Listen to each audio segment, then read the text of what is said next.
প্যান্ডেলে এসে নিজ নিজ জায়গায় আসন। শহীদ রাষ্ট্রপতি জিয়াউর রহমানের রুহের মাগফিরাত, বিএনপি চেয়ারপারসন বেগম খালেদা জিয়ার রোগ মুক্তি এবং তারেক রহমানের দীর্ঘায়ু কামনায় কাশিমপুরে ইফতার ও দোয়া মাহফিল হয়েছে। বৃহস্পতিবার মাধবপুর এলাকায় কাশিমপুর থানা ১ নং ওয়ার্ড বিএনপি অঙ্গ সহযোগী সংগঠনের ব্যানারে এই ইফতার ও দোয়া মাহফিল হয়। ইফতার ও দোয়া মাহফিল অনুষ্ঠানে ১ নং ওয়ার্ড বিএনপির সভাপতি আবুল হোসেনের সভাপতিত্বে প্রধান অতিথি হিসেবে উপস্থিত ছিলেন গাজীপুর জেলা বিএনপির সদস্য সচিব ডক্টর ব্যারিস্টার চৌধুরী ইশরাক আহমেদ সিদ্দিকী।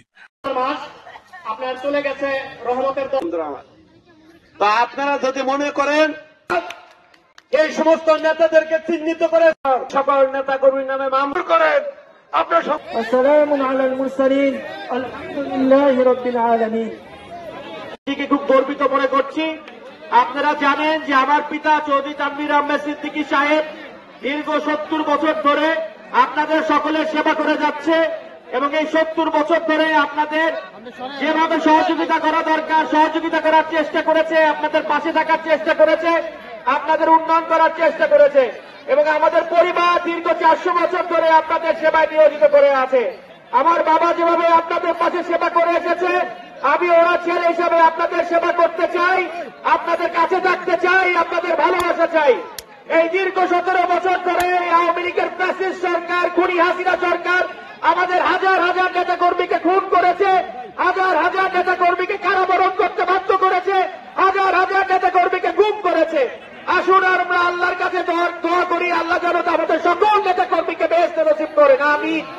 সেই সাথে আমাদের বাংলাদেশের তিনবার প্রধানমন্ত্রী বেগম খালেদা জিয়াকে অমানসিক অত্যাচার করা হয়েছে, আল্লাহ যেন ওনাকে সুস্বাস্থ্যতা দান করেন, আল্লাহ যেন ওনাকে আবার বাংলাদেশের বুকে বেরো দাঁড়েন এবং আল্লাহ যেন ওনাকে সুস্বাস্থ্য দান করেন।